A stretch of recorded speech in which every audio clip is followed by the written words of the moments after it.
welcome to the deep dive. Yeah. Today we're diving into some serious strategy. Oh, yeah. Some ancient wisdom. Definitely. We're talking Sun Tzu's The Art of War. Classic. And we're going to be using a YouTube video with the entire unabridged audiobook. So, oh, wow. Yeah, get ready for some mind-blowing insights. It's incredible how a book written over 2,500 years ago is still studied by, military strategists to business leaders today. Right. I mean, and you'll see why. Yeah. I mean, Sun Tzu was way ahead of his time, emphasizing things like, winning without fighting. Yeah. And using your opponent's strength against them. Yeah, it's like he's whispering secrets to success across the centuries. Right. The book starts off with laying plans. Okay. Which sounds pretty straightforward. Yeah. But I'm sensing it's anything but. Oh, yeah. It's where Sun Tzu sets the stage, Okay. He introduces the 5 crucial factors in any conflict. Okay. Moral law, heaven, earth, the commander, and method and discipline. Moral law in a book about war. Right. That's got me intrigued. So think of it this way. Imagine a leader who has the unwavering support of their people. Okay. A team so united, they're willing to face any challenge. Right. That's moral law in action. Yeah. And Sun Tzu considered it the most powerful weapon of all. Wow, that's deep. It is. It's about building that unshakable belief in a shared mission. Yeah. It makes me think of those underdog sports teams that defy the odds. Oh, totally. Because they have this incredible unity. Exactly. Yeah. Sun Tzu then goes on to outline 7 considerations for predicting victory. Okay. Like comparing rulers, generals, Yeah. resources, and even the consistency of rewards and punishments. Like, he's saying, don't just look at the size of your army. Yeah. Analyze the entire landscape of the conflict. So it's this holistic view of strategy, right? Yeah. It's not just about brute force. It's about leadership, morale, logistics. It's almost like a chess game where every piece matters. Absolutely. It is. And one of the most powerful pieces on that chessboard, deception. Yes. Sun Tzu famously said, He did. all warfare is based on deception. Yeah. He talked about appearing weak when you're strong, inactive when you're about to strike. Keep them guessing. It's about constantly keeping your opponent guessing. That's right. Oh, that's a little Machiavellian, isn't it? Ah. Playing mind games It is. to gain an advantage. Yep. But I can see how it would be incredibly effective, Oh, for sure. especially in negotiations or high-stakes situations where the element of surprise is key. For sure. Absolutely. And speaking of high stakes, Sun Tzu then dives into the economic realities of conflict in the chapter Waging War. Yeah. He highlights that war is expensive, It is. both in terms of resources and manpower. Mm-hmm. He says prolonged warfare drains a nation, Drains everybody involved. arguing that cleverness has never been associated with long delays. Right, right. Okay, so speed and efficiency are paramount. Totally. Don't let things drag on. Nope. Strike decisively. Mm-hmm. I bet there are a lot of CEOs who would nod their heads in agreement with that. Oh, yeah. Definitely. But there's another really fascinating point in this chapter. Okay, what's that? Sun Tzu emphasizes the clever tactic of foraging on the enemy, Right. claiming that 1 cartload of the enemy's provisions is equivalent to 20 of one's own. Interesting. Now, that's interesting. It's more than just being resourceful. I know, right? It's about leveraging your opponent's weaknesses and turning them to your advantage. Absolutely. That's almost like a psychological victory as well. I think so. Imagine the demoralizing effect on your opponent Totally. when you're not only holding your own, but thriving off their resources. And there's stuff against them. It adds this whole other layer to the concept of strategic warfare. For sure. This is blowing my mind. It's a good one. Waging war is all about the pragmatics, Yes. the nitty-gritty realities of conflict. Yeah. But then we get to attack by stratagem, which sounds way more, well, strategic. Yeah, it's a good one. It's where Sun Tzu unveils the ultimate goal, subduing the enemy without fighting. Right. He argues that it's far better to capture a kingdom intact than to destroy it in a bloody battle. Right. After all, who wants to inherit a smoldering ruin? Right. It's like that saying, don't burn bridges. Yeah. Except here, it's don't burn down entire kingdoms. That's right.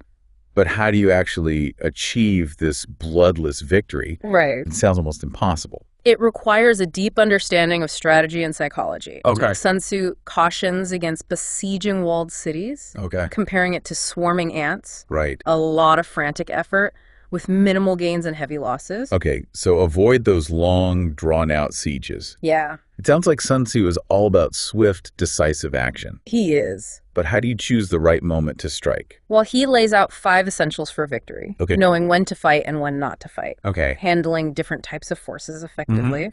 Right. Knowing the terrain, understanding your opponent's strengths and weaknesses, Right. and seizing opportunities when they arise. Gotcha.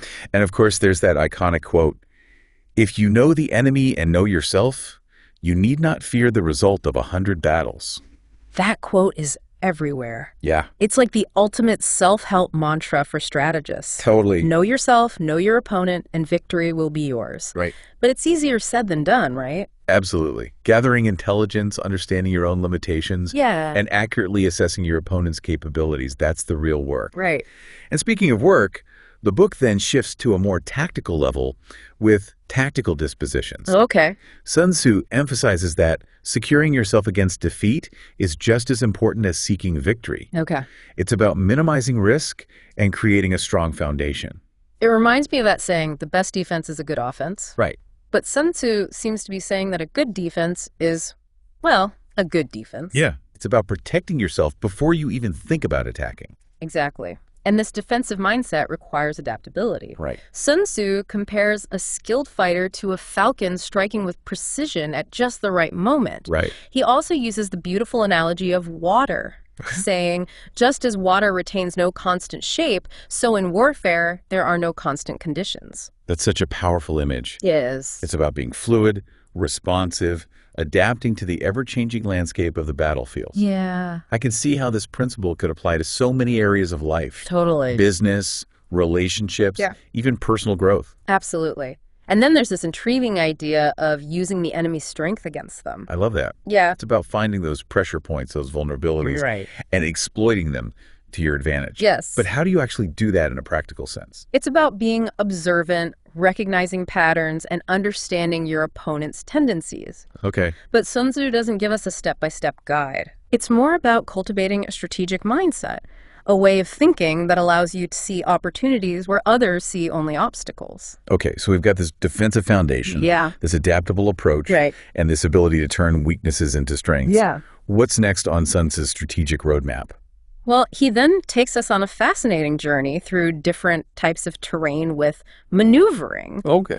He warns against the dangers of an undisciplined multitude, Okay. emphasizing that a chaotic mob is easily defeated even if they outnumber the enemy. Right. Think of it like a flock of birds scattering at the slightest disturbance. Right. There's no cohesion, no strategy, Oh, just pure panic. exactly. It's like that classic scene in the disaster movie Right. where everyone starts running in different directions, Yeah. making the situation even worse. Exactly. Sun Tzu emphasizes the need for clear commands, Right. strong leadership, and a shared understanding of the objectives. Okay. It's about coordinated action, whether you're leading an army into battle or navigating a complex project at work. So even if our listeners aren't planning any military campaigns, Right. these principles of discipline, leadership, and coordinated action are still incredibly relevant in their everyday lives. Absolutely.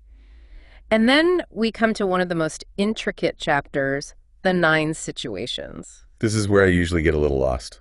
Oh, yeah. It feels like Sun Tzu's throwing a whole bunch of military jargon at us. Yeah, he does get pretty specific here, but it's actually quite brilliant. Okay. He outlines 9 types of ground. Think of them as different battlefields, each with its own unique challenges and opportunities. Okay. There's dispersive ground, where retreat is the best option. Okay. Facile ground, where swift movement is key. Okay. Contentious ground, where avoiding direct conflict is advised, and so on. Okay, so it's like a terrain-based playbook. Yes. Each situation calls for a different strategic approach. Yeah. But how does this translate to the modern world? Think of it metaphorically. Okay. Imagine you're negotiating a business deal. That might be contentious ground, where you need to proceed with caution. Gotcha. Or maybe you're launching a new project at work, Right. which could be facile ground, initially requiring quick action and momentum. Right. As the project evolves and challenges arise, it might shift to more difficult or hemmed-in ground. I love that. Yeah. It's like Sun Tzu is giving us a framework for analyzing different situations and adapting our approach accordingly. Yes. It's about recognizing the terrain we're on and choosing the right strategies for that particular environment. Exactly. And then just when you think you've grasped the complexities of the 9 situations, Sun Tzu throws another curveball, the attack by fire. Okay, that sounds pretty literal. It does. Are we talking about actual fire here? Yes and no. Okay. While he does describe 5 ways to attack with fire, the real lesson lies in the metaphors. Okay. It's about exploiting vulnerabilities, Right. choosing the right moment to strike, and using the element of surprise to create chaos in the enemy's ranks. So it's not about being reckless or impulsive. No. But about calculated aggression. Yeah. It's about understanding the power of timing. Yes. And knowing when to unleash that metaphorical fire for maximum impact. Exactly.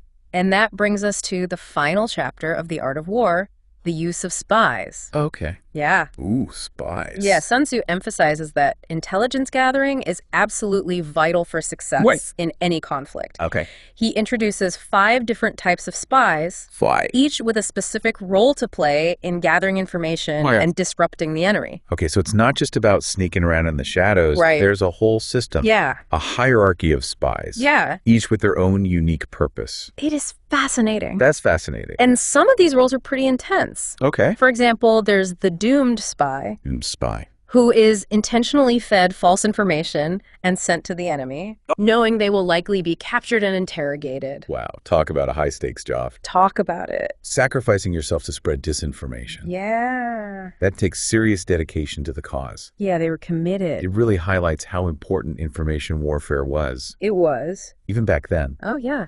But it wasn't just about deception. No. Sun Tzu also stressed the importance of treating converted spies well. Right. Even offering them rewards and positions of honor. Yes, bring them into the fold. He understood that building trust and loyalty was just as important as gathering raw intelligence. That's right. That makes sense. Yeah. You want those spies to feel valued and appreciated. Right. Not just used and discarded. Right. It's like any relationship is built on trust and mutual benefit. For sure. Exactly. And the final line of The Art of War perfectly encapsulates the importance of intelligence. Okay. Spies are a most important element in war because on them depends an army's ability to move. I like that quote. It's like that saying, knowledge is power. Yes. Without good intel, you're just stumbling around in the dark. Right. Making decisions based on assumptions rather than facts. Which is dangerous. And this applies to so much more than just military strategy. Oh, absolutely. Think about making a major business decision. Sure. Wouldn't you want to gather as much information as possible before taking the plunge? Oh, yeah. Do your research. Or navigating a tricky social situation. Being able to read people and understand their motivations can be incredibly helpful. For sure. It's like Sun Tzu is saying that preparation is key. Yes. Whether you're facing an army on the battlefield Right. or a challenging negotiation in the boardroom. Absolutely. And that's what makes The Art of War so timeless and relevant. Right. It's not just about winning battles. Right. It's about winning in life. Wow, what an incredible journey through Sun Tzu's strategic mind. It really is. We've covered so much ground, from laying plans to the use of spies. A lot of information. But I feel like we've only scratched the surface of this incredibly rich and complex work. Absolutely we have. So for our listeners who are ready to embark on their own deep dive into The Art of War, Yes. what would you recommend? I highly encourage you to revisit the source material. Okay. The full unabridged audiobook. Okay. You can find it on YouTube, and it's a fascinating listen. Cool. As you listen, consider how Sun Tzu's principles might apply to challenges in your own life. Right. Think about your own personal battlefields, your career, your relationships, even your own internal struggles. That's such a great point. How can we use Sun Tzu's wisdom to navigate these challenges more effectively? Right. To make better decisions. Yeah. To build stronger relationships, to achieve our goals. Yeah, it's about taking these ancient principles and applying them to modern-day situations. Right. You might be surprised at how much you can learn from a 2,500-year-old military treatise. Well, there you have it, folks. A deep dive into the art of war. It's a testament to the enduring power of these ideas. It is. That they still resonate so strongly today, even in a world vastly different from the one Sun Tzu knew. It truly is a timeless classic. Until next time, keep exploring, keep questioning, Excellent. and keep diving deep.